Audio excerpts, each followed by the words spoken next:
Hello guys, welcome back to my channel. Today we are going to study a very important topic as per the biology point of view.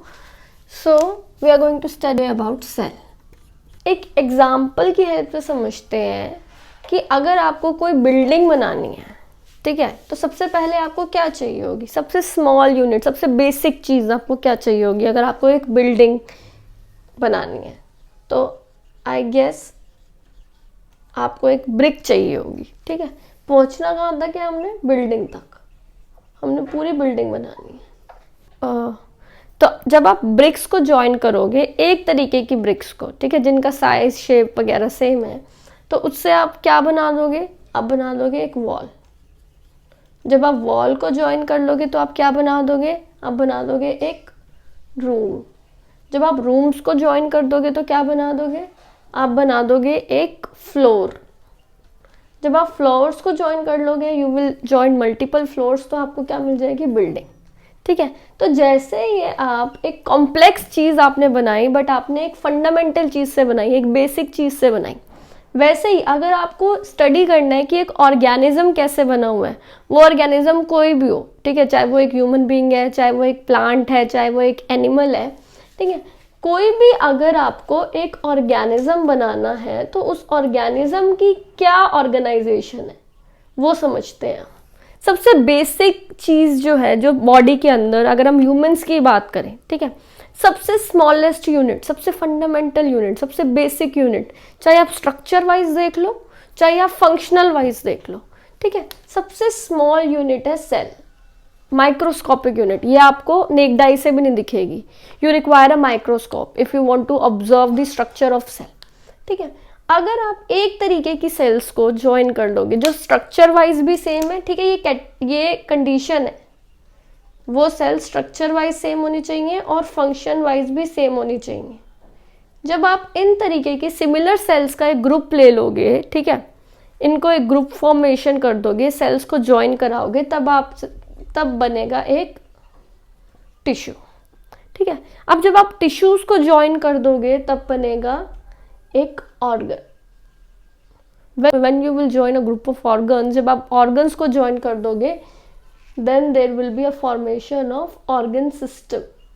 और जब आप बहुत सारे organ systems को join कर दोगे, combine करा दोगे, इंटीग्रेट करा दोगे, then you will get an organism, ठीक है। जैसे अब एक एग्जाम्पल की हेल्प से समझें, अगर हम एग्जाम्पल लें न्यूरॉन्स का, न्यूरॉन्स मीन्स ब्रेन सेल्स, ठीक है, ब्रेन सेल्स, ठीक है, उनको जब आप ज्वाइन करते हो तो उससे एक टिश्यू बनता है। कौन सा टिश्यू बनेगा? Nervous tissue. नर्वस टिश्यूज को जब आप कंबाइन करोगे तो आपको ऑर्गन्स दिखेंगे, जैसे brain is an organ, spinal cord is an organ. ये सारे ऑर्गन्स मिलके एक सिस्टम बना लेंगे, उस सिस्टम को हम बोलेंगे नर्वस सिस्टम। और जब ऐसे बहुत सारे system, nervous system, digestive system, respiratory system, excretory system, circulatory system, जब ये सारे सिस्टम्स ज्वाइन हो जाएंगे, then they will form a complete organism. अब जैसे मुझे लो, I am a human being, मेरे अंदर हर तरीके के सिस्टम है, एक्सक्रीटरी सिस्टम, सर्कुलेटरी सिस्टम, ठीक है, डाइजेस्टिव सिस्टम, नर्वस सिस्टम।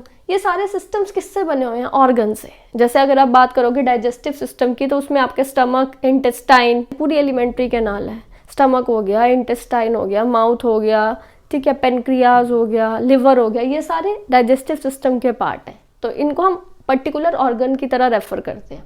अब ये ऑर्गन किससे बने हुए हैं? They are made up of tissue.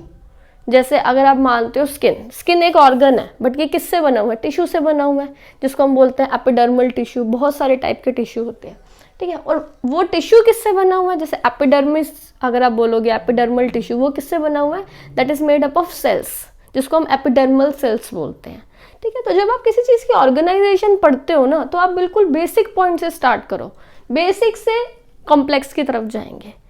समझ में आई ये वाली बात?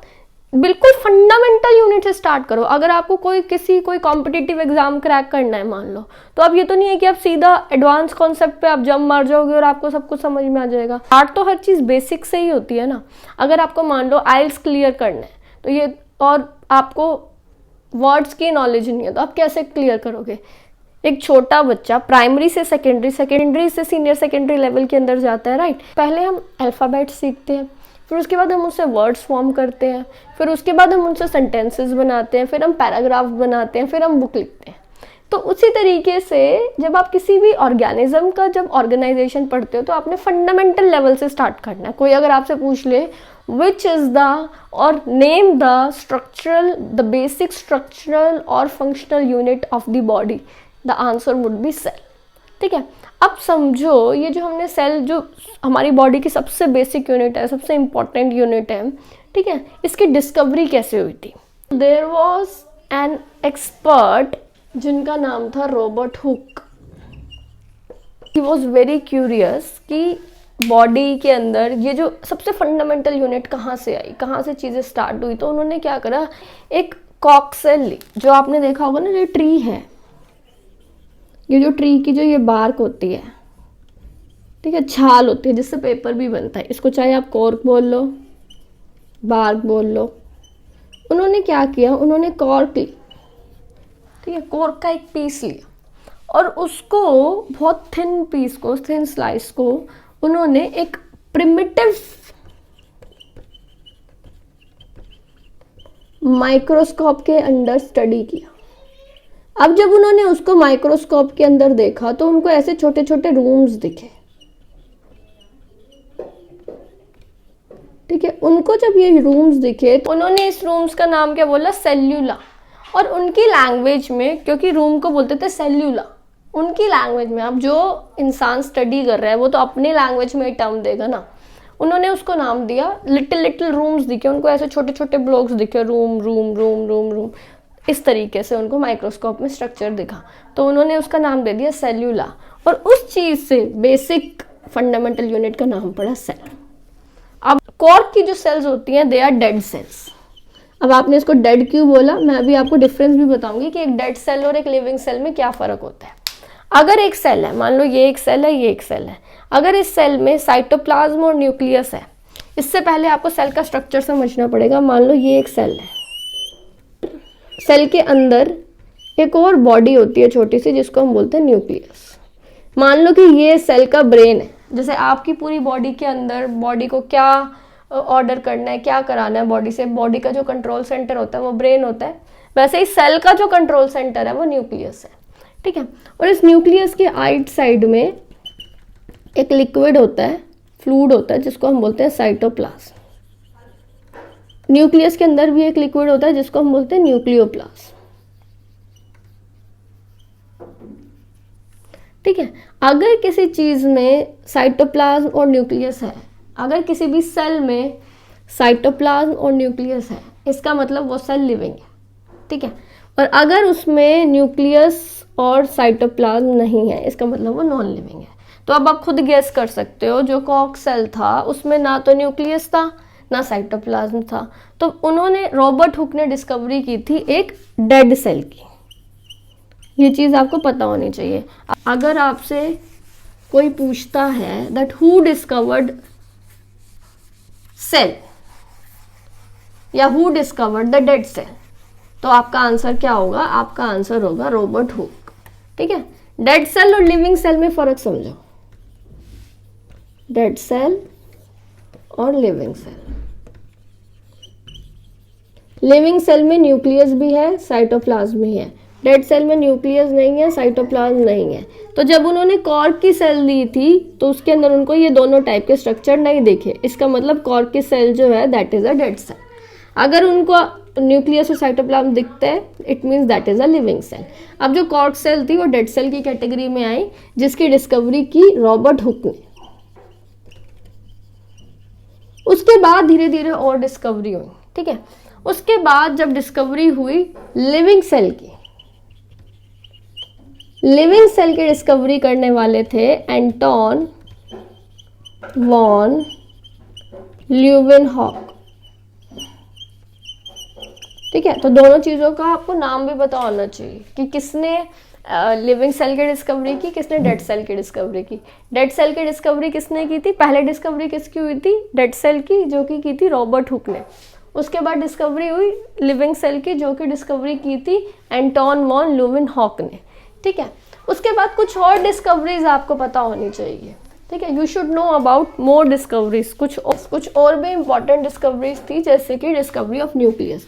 न्यूक्लियस की डिस्कवरी की थी रॉबर्ट ब्राउन ने। ठीक है, उसके बाद प्रोटोप्लाज्म की भी डिस्कवरी हुई। प्रोटोप्लाज्म की डिस्कवरी की J.E.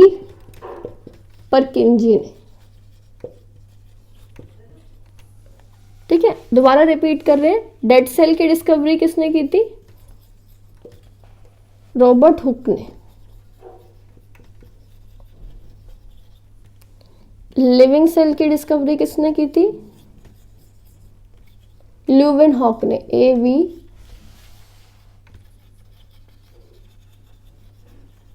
Leeuwenhoek.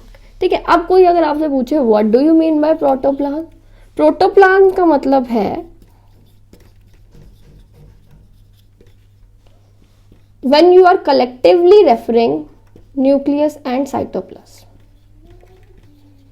So that was all about the important discoveries regarding the cell. I hope you liked the video and I'll see you in my next video.